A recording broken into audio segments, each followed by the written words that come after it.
Se nós olhássemos para o relógio divino, se nós pudéssemos ver como o céu, neste preciso momento, está em ação, porque os anjos já estão fazendo os preparos para a volta de Jesus. Eu falo com convicção e certeza. Alguns de nós não teríamos até vontade de ficar em casa. Teríamos mais prazer de virmos para a casa de adoração, orar, jejuar, adorar, confessar os nossos pecados perante o Senhor, porque Cristo está fazendo os preparos para voltar. A profecia sobre a destruição de Jerusalém nos dias dos reis era iminente ou não? E quando chegou o tempo exato, cumpriu-se exatamente a profecia. Amós 3, verso 7 nos diz: certamente o Senhor Jeová não fará coisa alguma, sem ter revelado o seu segredo aos seus servos os profetas. Mateus capítulo 24 é o capítulo que, segundo a serva do Senhor, lhe foi apresentado repetidas vezes, que ela precisa ser exposta à atenção de todos. Porque vivemos atualmente no tempo em que as predições deste capítulo estão se cumprindo. Não só estão se cumprindo, como ela diz que devemos deixar de fora os discursos e assuntos de menor importância e apresentem verdades que hão de decidir o destino das almas. Jesus dizia: quando pois virdes que a abominação da desolação de que falou o profeta Daniel está no lugar santo, quem lê, entenda. Então os que estiverem na Judeia fujam para os montes, e quem estiver no campo não volte atrás a buscar as suas vestes. Que Jesus havia feito essa advertência poucos dias antes da sua morte. E 40 anos depois, esta profecia se cumpriu ao pé da letra. E nós vimos que Jesus dizia que naquele dia, ai das grávidas e das que amamentam. E o que nós precisamos entender é que a destruição de Jerusalém, ela estava tipificando o que seria a destruição do mundo nos últimos dias. Lucas vai nos dar uma adição de informação no capítulo 21, no verso 20, quando ele diz: quando vocês verem que o exército romano cercar Jerusalém, aqueles que estiverem na cidade fujam. Jesus não havia dado todos os detalhes, mas eles iriam perceber pelos eventos. E de acordo com a nota da inspiração, ela diz: no ano 68, o que aconteceu?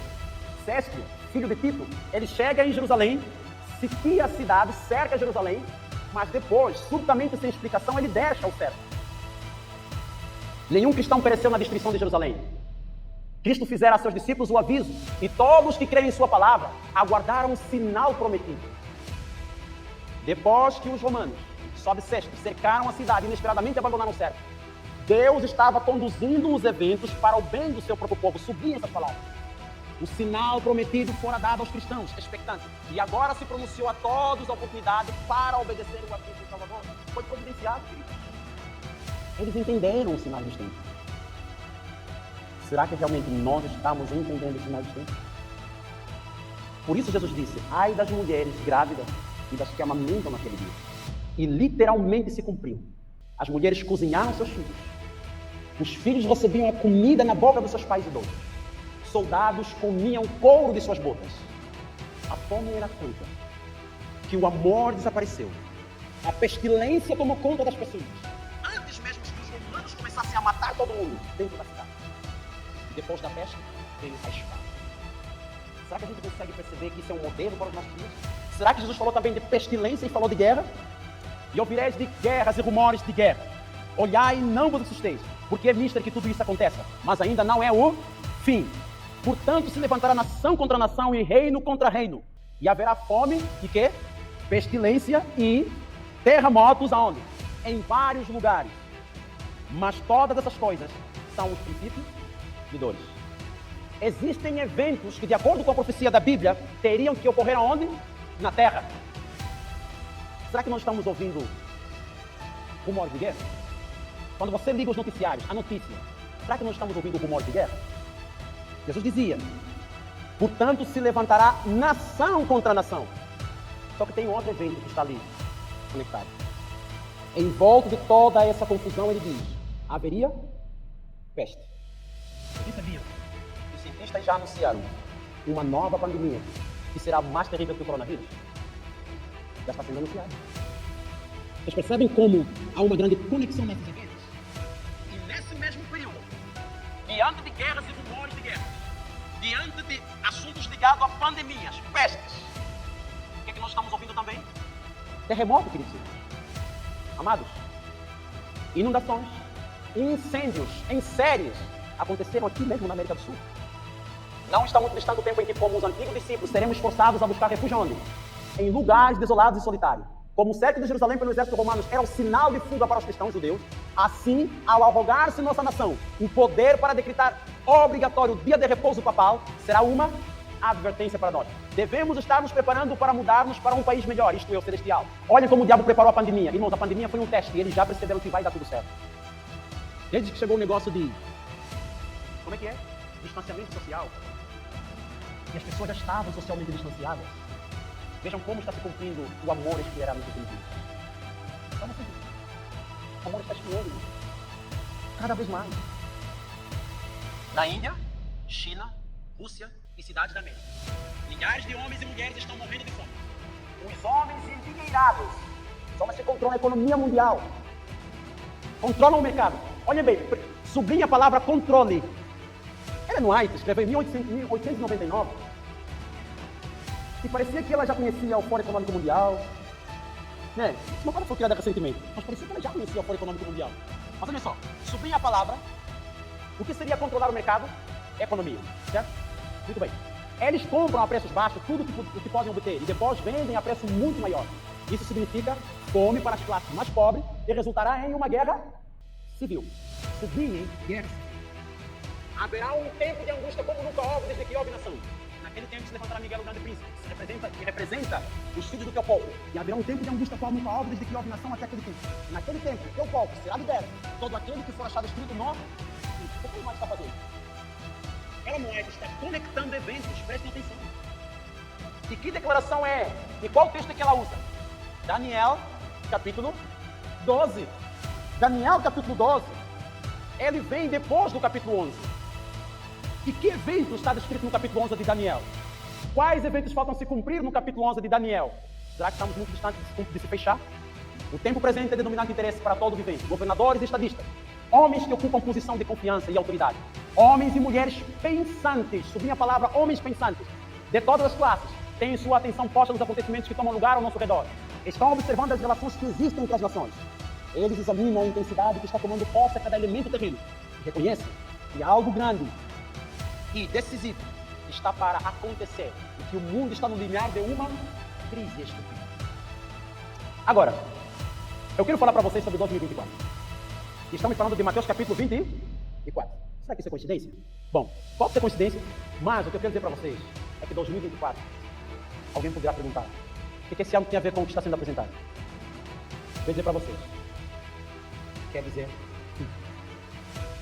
as guerras e rumores de guerra, a destruição por fogo e inundações, dizem claramente que o tempo de angústia, que aumentará até o fim, está muito próximo. Vamos ouvir o que os homens pensantes têm a dizer sobre 2024. Bill Gates é considerado como um homem pensante. Antes da pandemia, em 2015, ele já havia anunciado que haveria uma pandemia no mundo. Nesse site diz assim, Bill Gates diz que vai acontecer, existe uma probabilidade de acontecer uma guerra civil por ocasião das eleições que vão acontecer nos Estados Unidos. E ele fez esse pronunciamento bem no ano passado, no dia 23 de setembro, numa cimeira que aconteceu, não é, da Forbes, lá nos Estados Unidos. Então nós temos um homem pensante dizendo que algo vai acontecer no período das eleições. Outra fonte de informação, Bill Gates faz declarações sobre eleições e guerra civil. Isso foi em setembro, né, dia 27 de 2022. O que Ellen White fala? Leis impondo a observância do domingo como sábado ocasionarão uma apostasia nacional dos princípios do republicanismo em que se baseia o governo. O que é o princípio do republicanismo em que se baseia o governo? Separação entre igreja e Estado, irmãos. A religião do papado será aceita pelos governantes e será invalidada a lei de Deus. Vai a seguir.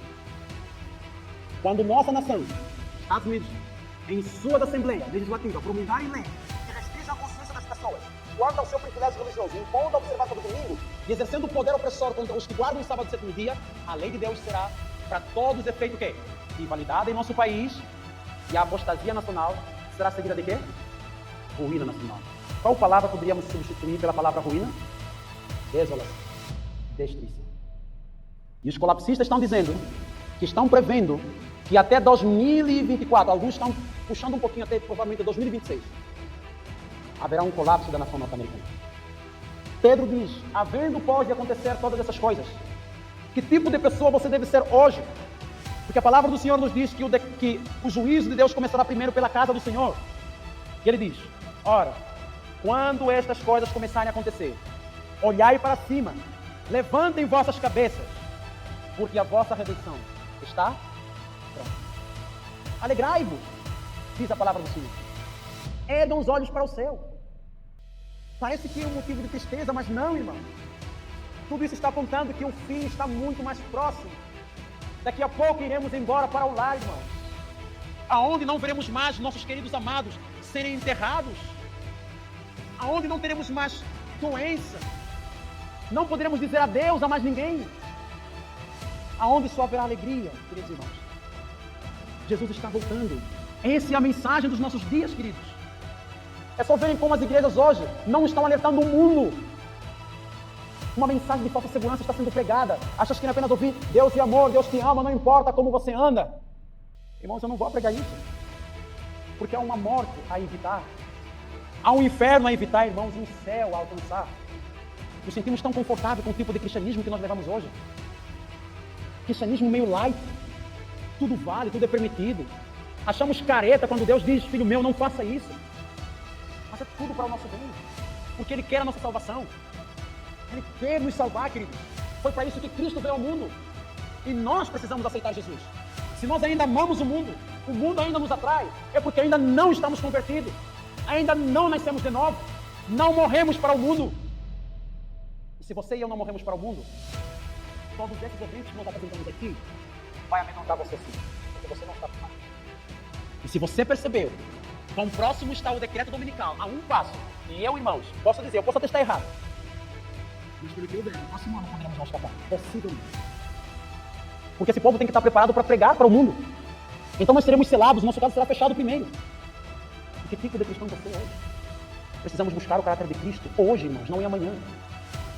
Se hoje ouvirdes a minha voz, diz a palavra do Senhor, não endureça o seu coração, como no dia da aprovação. Mais de 4.000 homens ficaram no deserto por conta da rebelião, adorando o bezerro. E existem muitos bezerros nas nossas vidas que está tirando o nosso foco e arrancando a nossa salvação.